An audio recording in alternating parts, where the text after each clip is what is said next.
Welcome sa Tagalog Horoscope, ang iyong gabay sa pang-araw-araw na buhay.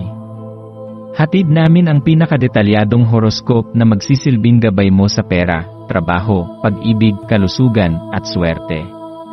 Naway magtagumpay sa buhay ang lahat ng ating tagapakinig at subscribers sa buong mundo. Maraming salamat sa pag-subscribe at tanggapin ang siksik, liglig, at umaapaw na biyayang hatid ng Tagalog Horoscope.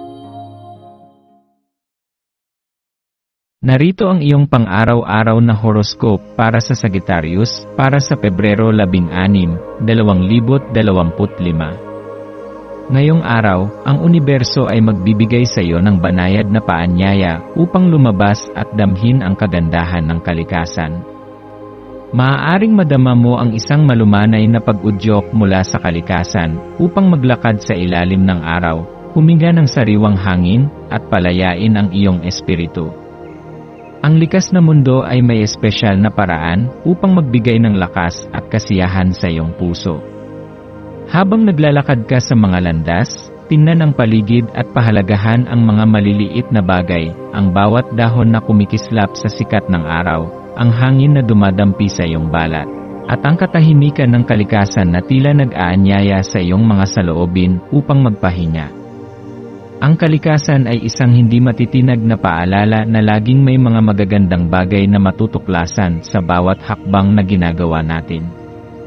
Sa bawat paghinga mo, tanggapin mo ang enerhiya ng mundo at hayaang magbigay gabay ito sa iyong mga desisyon at pananaw sa buhay.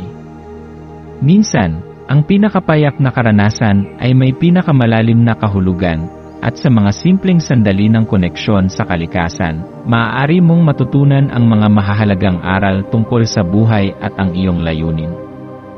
Gayunpaman, habang nasisiyahan ka sa ganda ng iyong paligid, maaaring maramdaman mo na ang mga pakiramdam ng hindi pagkakaroon ng malasakit ay maaaring humadlang sa iyong kaisipan at kilos. Minsan, ang ating sarili ay nalulubog sa isang uri ng emotional numbness na pumipigil sa ating paglabas ng ating tunay na sigla at kasiyahan. Minsan, hindi natin namamalayan na ang ating pagkatalo sa mga maliliit na detalye ay nakakaapekto na sa ating pangkalahatang pananaw sa buhay.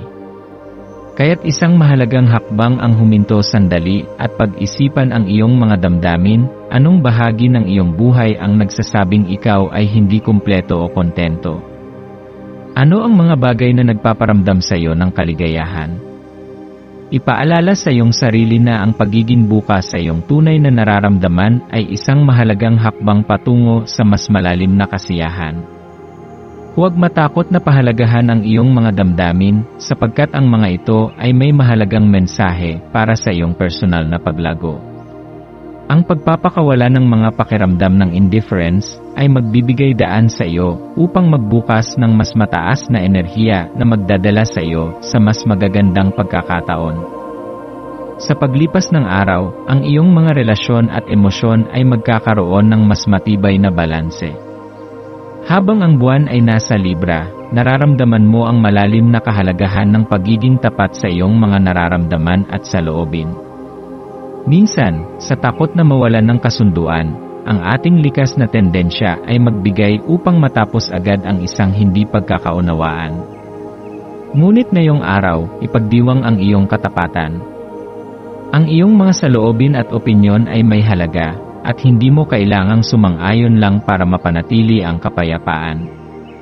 Ang mga malalim na pag-uusap at hindi pagkakaintindihan ay may potensyal na magbukas ng bagong pag-unawa at magbukas ng pintuan para sa mas malalim na koneksyon sa iba. Huwag mag-atubiling ipahayag ang iyong sarili ng may lakas at tapat na damdamin, ito ay magdadala ng kasunduan at mas malalim na respeto sa mga relasyon mo. Ang isang malusog na komunikasyon ay hindi lamang nakikinig, kundi pati na rin ang pagpapahayag ng ating nararamdaman ng buong tapang. Huwag matakot ipakita ang iyong pananaw at mga iniisip, sapagkat sa huli, ang pagiging totoo ay isang mahalagang hakbang patungo sa mas matibay na relasyon. Ngayon, maaari mong madama ang isang malalim na pagkahulog o pagnanasa para sa isang bagay na mas malalim. Marahil ay naghahanap ka ng espiritual na kaliwanagan o mas mataas na layunin na magbibigay saysay sa iyong mga araw. Ang espiritual na ugnayan na ito ay maaaring dumating sa iyo bilang isang hindi inaasahang pagsabog ng inspirasyon o isang tahimik na sandali ng pagkakaintindi sa sarili. Hayaan mong ang iyong intuition ang magbigay liwanag sa iyong landas at ipagkaloob sa iyo ang mga kasagutan na hinahanap mo. Ang mga sandaling ito ng introspeksyon ay maaaring magtulak sa iyo patungo sa mas mataas na kamalayan, kung saan matutuklasan mo ang mga aspeto ng iyong pagkatao na hindi mo pa natutuklasan. Ang iyong espiritual na landas ay nagsisimula sa maliliit na hakbang ng kamalayan at pagmumuni-muni. Pwede itong magsimula sa isang simpleng pagninilay sa iyong mga layunin o sa isang hindi inaasahang katanungan mula sa loob na humihingi ng sagot. Ang pagiging bukas sa mga pagkakataon ng pagninilay ay magbibigay daan para sa personal na pag-unlad at pagpapaliwanag ng iyong mga saloobin at damdamin. Sa bawat hakbang na ginawa mo patungo sa pag-unawa sa iyong sarili, magbubukas ang mga pinto para sa higit pang kaalaman at kalinawan. Huwag matakot na magtanong sa iyong sarili ng mga malalim na tanong at magbigay ng oras upang sagutin ang mga ito ng tapat. Sa pagsisiyasat na ito, matutuklasan mo ang mas malalim na layunin sa buhay, ang mga aspeto ng iyong pagkatao na naglalayon sa kabutihan at tagumpay. Magtiwala sa iyong sarili at sa iyong likas na kakayahan upang matutunan ang mga sagot na naghihintay sa iyong kaluluwa. Ang pagiging bukas sa iyong espiritual na landas ay magdadala sa iyo ng mas malalim na pakiramdam ng layunin at kahulugan. Habang patuloy mong iniintindi ang iyong mga nararamdaman at tanong, ang universo ay magbibigay ng mga gabay at sagot sa iyong landas. Ang pagtangkilik sa iyong intuisyon ay isang malakas na hakbang patungo sa mas malalim na pag-unawa at kalinawan. Magtiwala na ang bawat tanong na itinutok mo sa sarili ay magdadala ng mas malinaw na pag-unawa sa iyong tunay na layunin sa buhay. Ang pagpapalawak ng iyong pananaw ay magbibigay daan sa higit pang mga oportunidad na magbibigay ng kasiyahan at pagkakakilanlan sa iyong buhay. Sa pagdaan ng araw, ang kalikasan ay magiging salamin ng iyong sariling potensyal at kagandahan. Ang mga puno, bundok, at kalikasan ay magbibigay sa iyo ng pagkakataon na ipaalala sa iyong sarili ang kahalagahan ng grounding, ng pagkakaroon ng koneksyon sa mga bagay na hindi nadudungisan ng mundong material.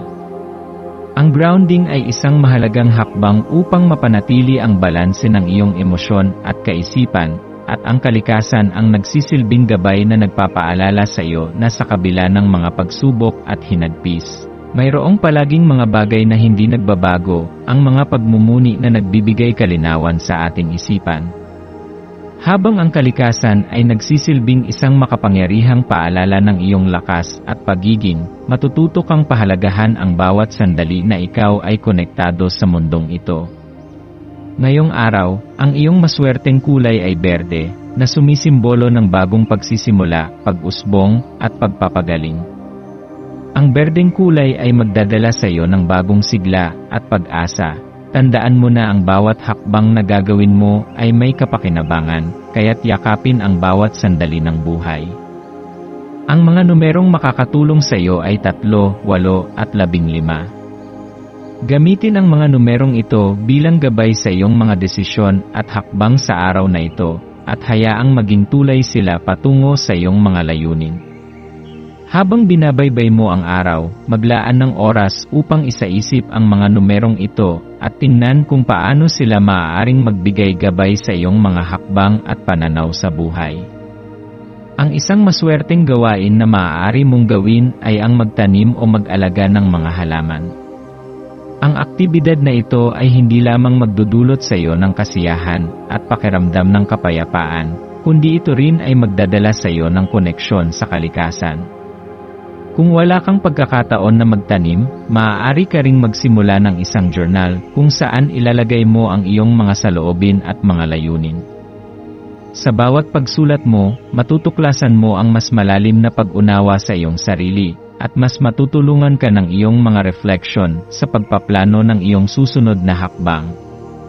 Ang pagsusulat ay isang malakas na kasangkapan para sa self-reflection, at makikita mong nagiging mas malinaw ang iyong landas at layunin sa bawat salitang isinusulat mo. Sa pagtatapos ng araw, maglaan ka ng oras upang magpasalamat at magpahinga. Ang pagpapakita ng pasasalamat ay magdadala ng positibong enerhiya sa iyong buhay, at mas magiging bukas ka sa mga biyayang darating. Sa bawat hakbang na tinatahak mo sa buhay, tandaan mo na ang kalikasan at ang iyong intuisyon ay magiging gabay mo, kaya't magtiwala ka sa iyong sariling lakas at kakayahan. Isang magandang gabay ay palaging handang magbigay liwanag, at sa bawat araw, ipinapaalala ng universo na ang bawat hakbang mo ay bahagi ng mas malaking plano para sa iyong tagumpay at kasiyahan. Patuloy na magtiwala sa iyong sarili, at sa mga susunod na araw, makikita mong dumarating ang mga pagkakataon at biyaya na magdadala sa iyo sa mga bagong tagumpay.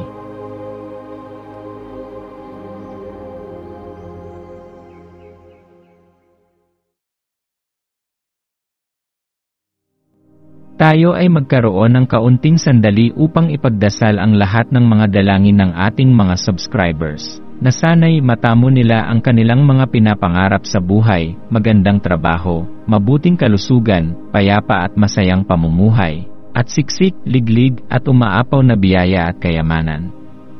Ipinagdarasal namin ng mataimtim ang lahat ng mga komento sa nakaraang video, at hinihiling namin, Panginoon, na pagpalain mo ang ating mga subscribers ng masayang buhay sa mundong ibabaw. Maraming salamat po.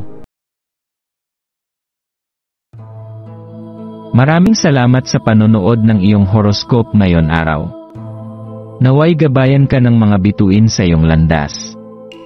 Huwag kalimutang mag-like, share, at subscribe para sa iba pang cosmic na kaalaman. Hanggang sa muli, manatiling konektado sa universo